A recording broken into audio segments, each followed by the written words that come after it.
Captain John Miller stared at the view screen of the Whisper of Earth, his face lit by the glow of distant stars. The stealth vessel drifted silently through space, its advanced cloaking system making it invisible to even the most sophisticated scanners.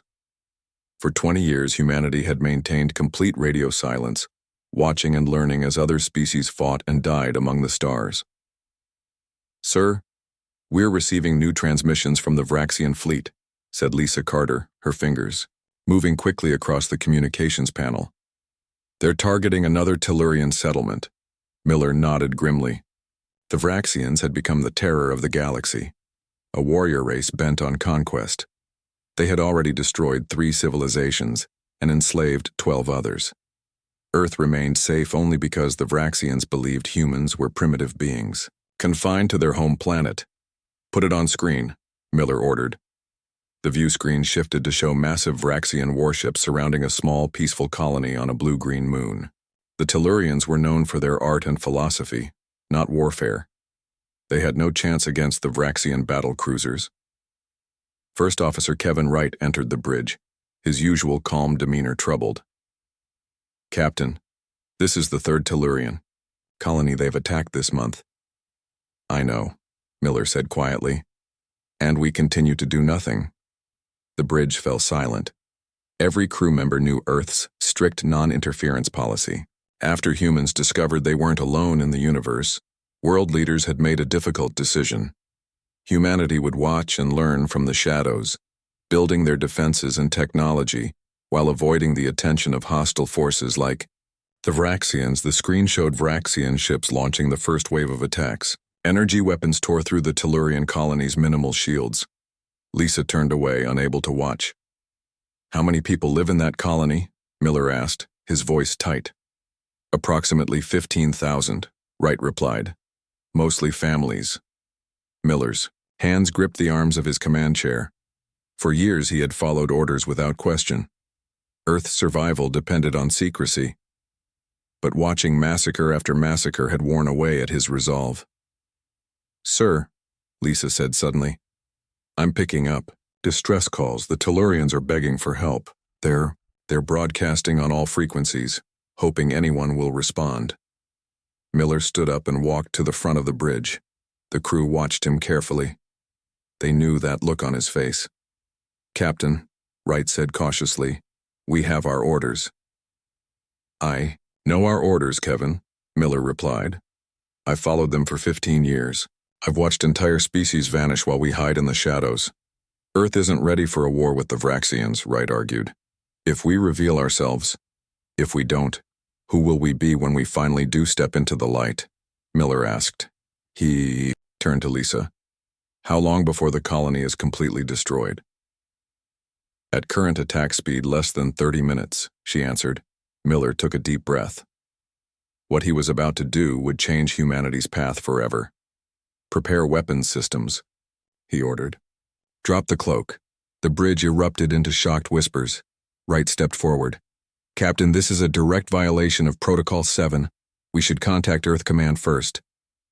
"There's no time," Miller said, "and you know what they'll say." He looked around at his crew. "I won't order any of you to follow me. This is my decision. Anyone who objects can leave the bridge now." No one moved. Lisa smiled slightly. "Weapons ready, Captain. And for what it's worth, I think you're doing the right thing." "Plot an intercept course," Miller ordered. "Maximum speed." The Whisper of Earth surged forward, its engines humming too, life after years of cautious, stealthy movement.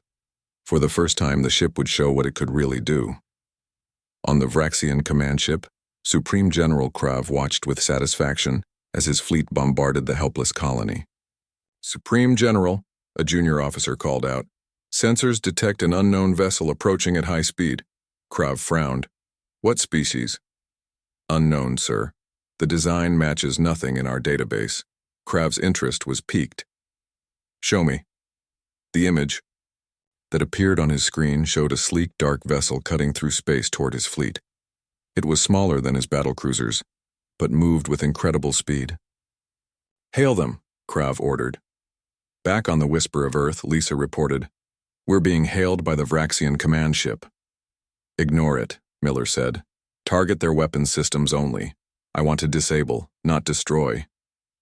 Yes, sir, the weapons officer responded. Lisa, prepare a broadcast on all frequencies, all languages in the database. Lisa looked up in surprise. What should I say? Tell them that humanity is watching. Tell them their days of terror are over. The whisper of Earth closed on the Vraxian fleet. The alien ships, caught by surprise, scrambled to reposition. They're targeting us, Wright reported. Shields at maximum. Fire when ready, Miller commanded. The human vessel released a barrage of precisely targeted quantum torpedoes. They sliced through space and struck the Vraxian ships with surgical precision. One by one, the weapon systems on 3 Vraxian cruisers went dark. On his ship, Krav watched in disbelief as his fleet's weapons failed. What is happening? What kind of weapons are these? Sir, we're receiving a transmission from the unknown vessel, his communications officer reported. It's broadcasting in all languages.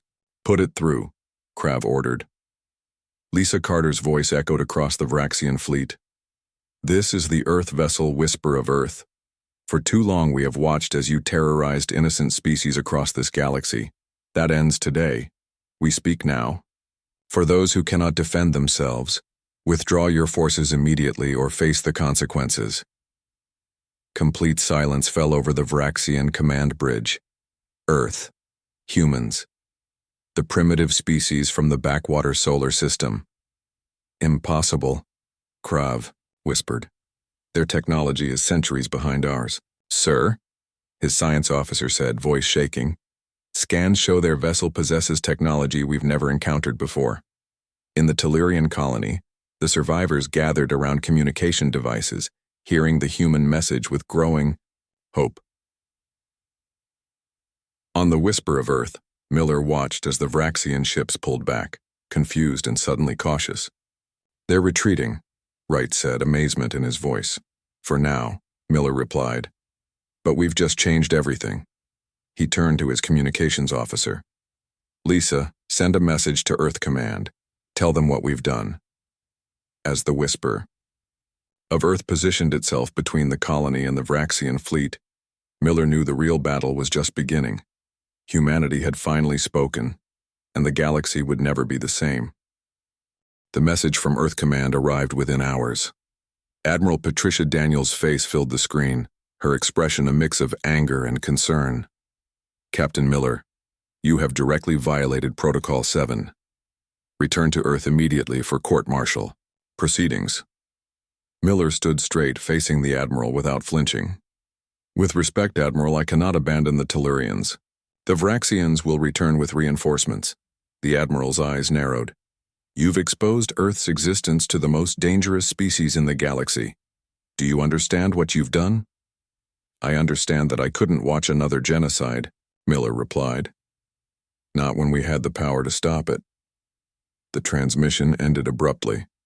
Miller turned to find his crew watching him. Orders, Captain? Wright asked quietly. We stay, Miller said. Help the Tellurians prepare for the Vraxian return. Lisa stepped forward. Sir, I've established contact with the colony's leaders. They're requesting to meet with us. Miller nodded. Prepare a landing party. 2 hours later, Miller, Lisa, and Wright stood in the center of the Tellurian colony. Buildings around them showed damage from the Vraxian attack, but most of the settlement remained intact thanks to their intervention. The Tellurians were tall, blue-skinned beings with large, expressive eyes. They approached the humans cautiously, led by a female in flowing robes. I am Ambassador Zara, she said, her voice melodic. You are the humans who saved us. Miller bowed slightly. Captain John Miller of Earth. This is my communications specialist, Lisa Carter and First Officer Kevin Wright. Zara studied them with wonder. Humans. We thought you were just legends. Lisa looked surprised. You've heard of us? Stories spread through the galaxy, Zara explained. Some say humans are extinct. Others believe you hide in fear. A few legends call you the silent watchers who will one day rise against the darkness. We've been observing, Miller admitted. learning about the galaxy while developing our technology. Zara led them to a damaged building that served as the colony's government center. Inside, other Tellurian leaders waited. "Why did you break your silence for us?" one of them asked. Miller considered his answer carefully. "Because it was the right thing to do." The Tellurians shared looks of surprise and hope. Zara gestured to seats around a circular table. "The Vraxians will return," she said. "They never leave enemies alive." "We know," Miller replied. "We've been studying their tactics for years. We have information that might help defend your people." While Miller shared intelligence about Vraxian weaknesses, Lisa worked with Tellurian technicians to set up better communication systems. In Tantiu, a quiet moment, she made a disturbing discovery. "Captain," she called, urgency in her voice. "I've intercepted Vraxian communications. They're not just planning to attack this colony again. They've identified Earth's location. They're planning a direct assault on our home planet." The room fell silent. Wright's face paled. "How long do we have?" "Based on their current position, 3 weeks," Lisa answered. Miller immediately contacted Earth Command again. This time, Admiral Daniels listened without interruption as Lisa explained what she had discovered. "We suspected this might happen," the Admiral finally said. "Captain Miller, it's time you knew the truth. Earth hasn't been as passive as you believed." The screen changed to show images that made Miller and his crew gasp. Hundreds of advanced warships, hidden in asteroid belts and behind moons throughout the solar system. "While maintaining public silence, we've been building the Shadow Fleet," Daniels explained. 500 warships with technology decades beyond anything the Vraxians possess. "All this time," Wright whispered.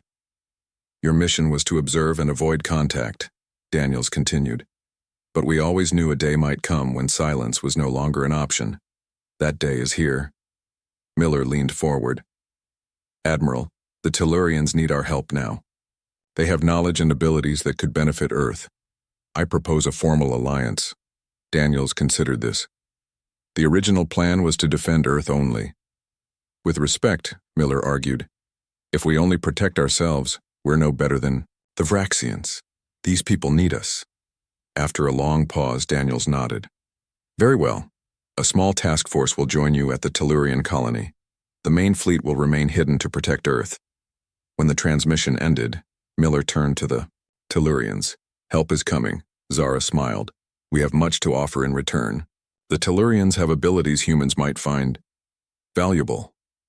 She raised her hand and a soft blue light appeared above her palm. The light formed into a perfect model of the solar system where the Vraxian fleet was gathering. "We can see across great distances," she explained. "Our minds can touch others, feel their thoughts and intentions." "Telepathy," Lisa breathed. "Limited," Zara corrected, "but useful for understanding enemies and allies alike." Over the next few days, 3 human ships arrived at the colony. They brought weapons, shields, and soldiers. The Tellurians watched in amazement as humans quickly established defense systems around their world.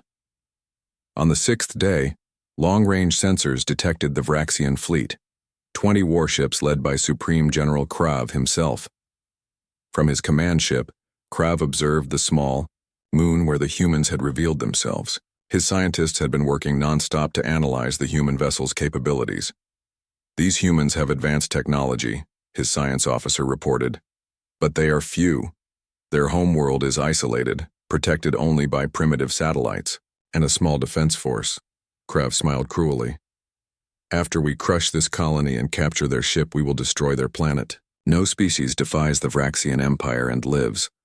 Back at the colony, Miller gathered his officers and the Tellurian leaders.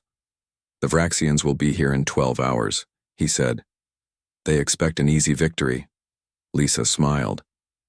"They're in for a surprise." Miller nodded. "Let's prepare our welcome." As the humans and Tellurians worked together, a new alliance was forming. The silence was broken forever, and the galaxy was about to learn that humanity had never been hiding in fear. They had been preparing for war. The Vraxian fleet emerged from Lightspeed with weapons charged. 20 massive warships formed a half-circle around the small Tellurian moon.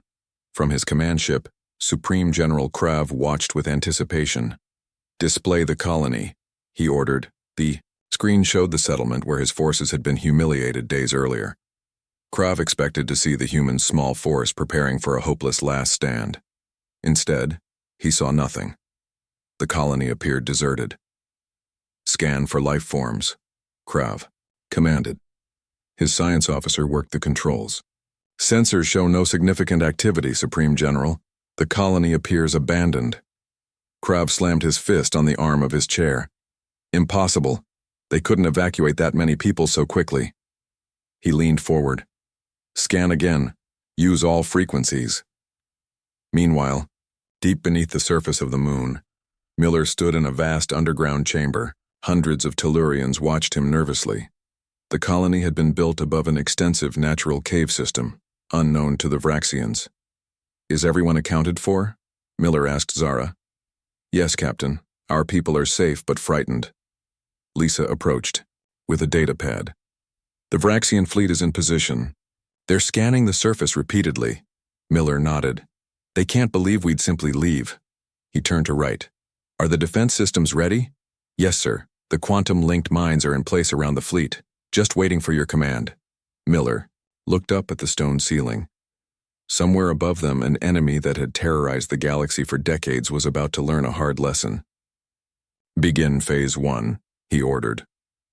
On the surface, previously hidden panels opened in the ground around the colony. Small satellite dishes emerged and pointed skyward. On the Vraxian command ship, an officer called out, "Supreme General, energy signatures." "Detected on the surface." "What kind of weapons?" Krav demanded. "Not weapons, sir. They appear to be communication devices." Krav frowned. "Communication? With whom?" His question was answered as hundreds of small objects suddenly blinked into existence around his fleet. The objects were metal spheres, each no larger than a human fist. "What are these?" Krav demanded. "Unknown devices, sir. They appeared simultaneously, surrounding our entire fleet." "Destroy them," Krav ordered. Before his gunners could act, the spheres pulsed with blue light. A wave of energy washed over the Vraxian fleet. Nothing happened. Krav laughed. "Is this the best defense the humans could manage? Harmless light shows?" His weapons officer tried to target the nearest sphere. "Sir, weapons are not responding." Throughout the fleet, panicked reports flooded in. "Navigation offline. Shields failing. Communications disrupted." Krav's ship rocked as its engines suddenly shut down. For the first time in his long military career, Supreme General Krav felt fear creep into his heart. Below the surface, Miller watched the data stream in. The quantum mines worked. Their systems are disabled. "All of them?" Wright asked, amazed. "The mines target specific frequencies used in Vraxian technology," Lisa explained. "Their weapons, shields, and engines all operate on those frequencies." Miller turned to the command team. "Begin Phase 2. 4 human ships that had been hiding behind the moon now moved into position. They were smaller than the Vraxian warships, but sleek and deadly. With precise movements, they surrounded the disabled Vraxian fleet. On his crippled flagship, Krav watched helplessly as the human vessels approached. "How?" he whispered. "How could primitive humans possess such technology?" His communications officer turned from his console. "Sir, we're receiving a transmission from one of the human ships." "Put it through," Krav ordered. Lisa Carter's voice filled the bridge, calm and confident. "Vraxian fleet, this is communications specialist Lisa Carter of Earth. Your ships have been disabled by our quantum disruptor mines.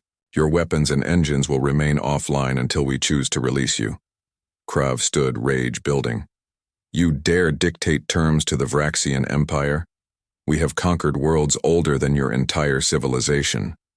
And yet here you float, helpless," Lisa replied evenly. "Supreme General Krav, we have studied your empire for decades. We know your tactics, your technology, and your weaknesses. Today, we could destroy your entire fleet if we wished." In the control room beneath the surface, Miller nodded approvingly as Lisa continued her message. But unlike the Vraxians, we do not destroy simply because we can, she said. Instead, we offer you a choice. Withdraw from Tellurian space and never return, or face the consequences of further aggression. To emphasize her point, one of the human ships fired a single shot. The beam sliced through a Vraxian cruiser, cutting it in half with surgical precision. The ship broke apart silently in the vacuum of space. Krav's officers stared in shock. Their most advanced armor had been cut through like paper. You have 1 hour to decide, Lisa concluded. Choose wisely. As the transmission ended, the Tellurians, who had gathered around Miller, burst into cheers. For the first time in generations, someone had stood against the Vraxians and won. Zara approached Miller. Your people could have destroyed them all. Why offer them a chance to retreat? Because that's the difference between them and us, Miller replied. We fight when necessary, but we prefer peace when possible. Wright looked skeptical. You think Krav will actually retreat? No, Miller said honestly. His pride won't allow it, but now every species in the galaxy will know that the Vraxians can be defeated, and that humans chose mercy over massacre. Lisa returned to the command center. Message delivered. Honestly, it felt good to finally tell them what we think. Miller smiled. How did Krav look? Shocked, furious, scared. Lisa grinned. All at once. Suddenly, a Tellurian communications officer called out, Captain Miller, we're receiving signals from multiple systems. What kind of signals? Miller asked. Messages. From other species. Somehow they've learned what happened here. They're reaching out, asking for help against the Vraxians. Miller exchanged looks with his officers. What had begun as a single act of intervention was becoming something much larger. In his crippled flagship, Krav paced furiously. His officers waited for orders, fear evident in their posture. Supreme General, his second-in-command, ventured. What are your orders? Should we agree to their terms? Krav stopped pacing. His eyes narrowed with hatred. No, this is not over. He turned to his science officer. There must be a way to counteract their technology. Find it. As the Vraxians scrambled to save themselves, the news of humanity's victory spread across the stars like wildfire. For the first time in generations, hope began to grow in a galaxy that had lived too long under the shadow of fear. The hour passed quickly. Miller and his team waited in the command center, watching the disabled Vraxian fleet. Zara stood beside Miller, her telepathic abilities stretched to their limit as she tried to sense the Vraxians' intentions. Their leader burns with rage, she said quietly. He will not surrender. Miller nodded. I expected as much. He turned to Wright. Prepare boarding teams. We're going to take their command ship. Wright raised his eyebrows. Sir, that's extremely risky. Even without weapons, the Vraxians are dangerous fighters. We need Krav alive, Miller explained. And we need their ship's database. It will tell us their plans for Earth. Lisa approached with a communication device. Admiral Daniels is calling. I think Earth Command has heard about our standoff. The Admiral's face appeared on screen, her expression stern but not angry. Captain Miller, your situation has caused quite a stir back home. The Security Council is divided on how to proceed. Admiral, we have the Vraxian fleet disabled. Miller reported. But we need to act quickly before they find a way to counter our technology. Agreed, Daniel said, surprising Miller. A special forces team is already on its way to your position. They'll help secure the Vraxian command ship. Miller's expression showed his surprise. That's not the response I expected. Daniels almost smiled. The situation has changed, Captain. 27 species have contacted Earth in the last 6 hours. They've all heard about humans standing against the Vraxians. They want alliances, trade agreements, and protection. The Silent Watchers, Zara murmured. After decades of hiding, Daniels continued. Humanity is suddenly at the center of a potential galactic alliance. The Security Council sees an opportunity here. Miller understood. From isolation to leadership in a single day. Exactly. Your orders are to secure Krav and as much Vraxian technology as possible, then prepare for diplomatic visitors. A lot of them. After the transmission ended, Wright shook his head in amazement. From court-martial to leading a diplomatic mission. You've had quite a day, Captain. We all have, Miller replied. He turned to his team. Let's get ready for our guests. On the Vraxian command ship, Krav had gathered his top officers. Their hour was nearly up. Report, he demanded of his science officer. We've identified the frequency of the human disruptor mines, the officer said nervously. But we can only generate a counterpulse from the emergency systems, which have very limited power. Will it be enough to restore weapons? Krav asked. No, Supreme General. At best we could restore partial engine power to one ship. Enough to move, but not enough for light speed. Krav considered this. One ship is all we need. Prepare my personal shuttle. Transfer the counterpulse technology to it. His second-in-command looked alarmed. You're abandoning the fleet? Krav struck him across the face. Fool. I'm ensuring the survival of our empire. I will return to our homeworld and bring back a force that will crush these humans and their allies. Meanwhile, 3 sleek black ships arrived at the Tellurian moon. They carried Earth's special forces, soldiers trained specifically for space combat. Their commander, Major Sam Peterson, met with Miller immediately. Captain, my team is ready to board the Vraxian command ship, Peterson reported. We've studied their vessel designs extensively. Good, Miller said. But be careful. I suspect Krav won't surrender easily. Peterson nodded. We're prepared for resistance. As the boarding teams prepared, Lisa's monitoring equipment detected a power surge from the Vraxian flagship. Captain, she called out. Something's happening on Krav's ship. They've managed to activate a small power source. Miller rushed to her station. What systems are they powering up? It's hard to tell. Wait. A small vessel is separating from the main ship. Some kind of shuttle. Krav, Miller said grimly. He's trying to escape. He turned to Peterson. Change of plans. Major, we need to stop that shuttle. Peterson spoke quickly into his comm unit. His teams redirected toward the launch bay where Krav's shuttle was breaking free from the disabled flagship. Inside the shuttle, Krav watched as his small vessel pulled away from the main ship. The counterpulse had worked, giving him just enough power to escape. He smiled as he plotted a course that would take him around the moon and away from the human vessels. They think they've won, he muttered. But this is merely the beginning. His triumph was short-lived. As the shuttle cleared, the main ship, 2 human vessels appeared directly in its path. No, Krav shouted, trying to change course, but his shuttle's limited power made it too slow to evade. A blue beam from one of the human ships enveloped the shuttle. Its engines died immediately. On his flagship, Miller watched as Peterson's team successfully captured Krav's shuttle. Target secured, Captain, Peterson reported. Supreme General Krav is now in custody. A cheer went up through the command center. The Tellurians embraced each other, many with tears in their eyes. After generations of Vraxian terror, their oppressor had been captured. Zara approached Miller. My people will never forget what you have done, she said. The humans have given us back our future. This is just the beginning, Miller replied.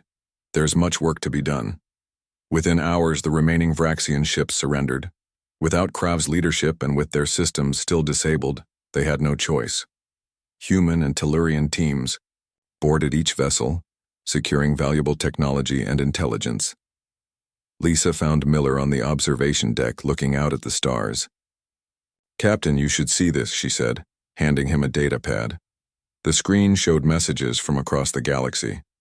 Species Miller had never heard of were reaching out to Earth, offering friendship and requesting protection from the Vraxians. It's happening even faster than Admiral Daniels predicted, Lisa said. The first diplomatic ships will arrive tomorrow. How many? 17, with more on the way. Miller handed the pad back to her. Prepare for their arrival, and make sure. Krav is secure. I want him to witness this. Witness what? Lisa asked. The end of fear, Miller said. and the beginning of something new. As the human ships secured the area around the Tellurian moon, news of the Vraxian defeat spread to every corner of the galaxy. On countless worlds that had lived under Vraxian threat, people looked to the stars with hope instead of fear. The humans had finally spoken, and the galaxy was listening. 3 days after the capture of Supreme General Krav, the space around the Tellurian moon buzzed with activity. Ships from 27 different species had arrived, each bringing diplomats eager to meet the humans who had defeated the Vraxians. Miller stood in the newly constructed meeting hall, watching as alien representatives filled the room. Some walked on 2 legs like humans, others moved on 4 or 6. Some floated above the ground or slithered across it. The diversity was overwhelming. "I never imagined so many different forms of life," Miller said to Zara, who stood beside him. "Each evolved on different worlds under different suns," she replied. "Yet all have suffered under Vraxian cruelty." Admiral Daniels had arrived with a full diplomatic team from Earth.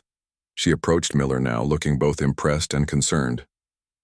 "Captain, the Security Council is still processing the magnitude of what's happening here," she said.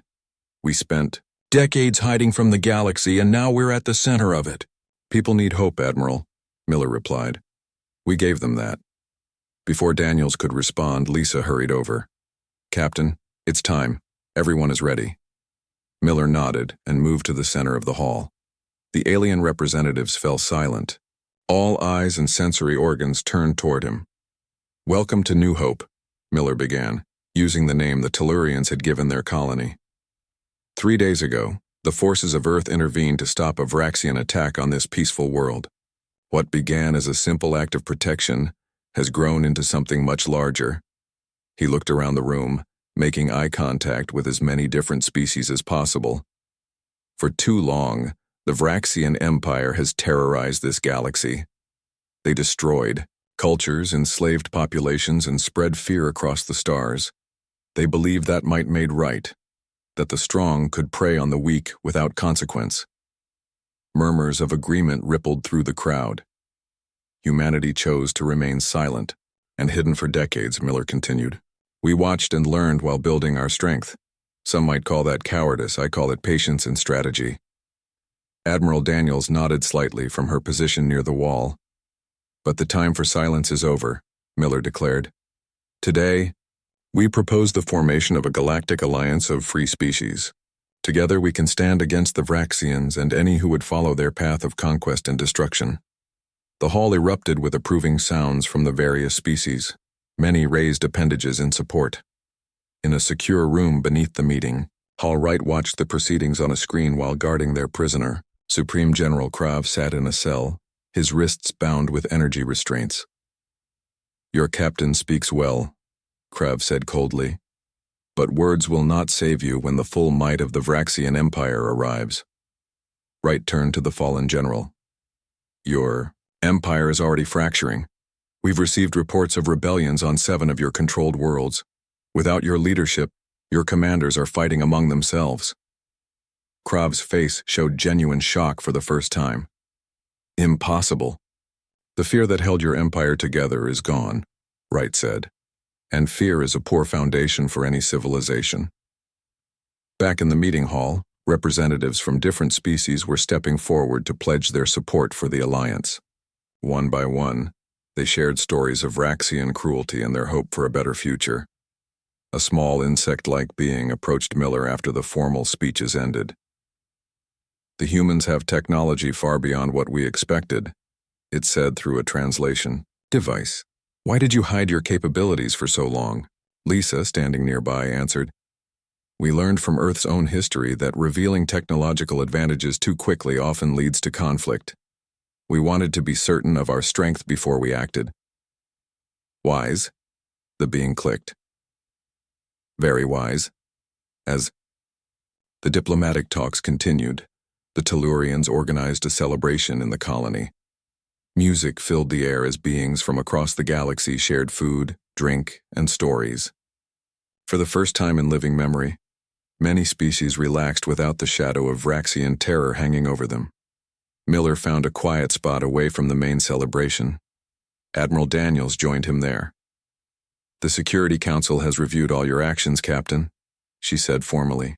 They've decided that your violation of Protocol 7 was justified under the circumstances. Miller smiled slightly.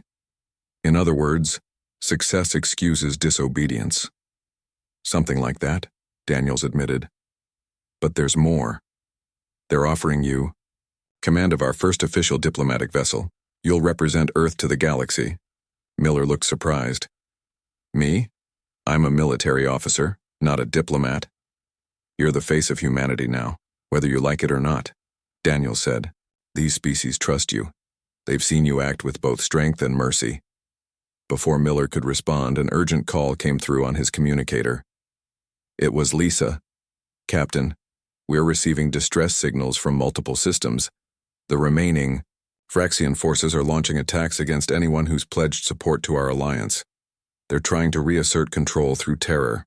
Miller and Daniels exchanged grim looks. The war wasn't over yet. How many ships do we have ready? Miller asked.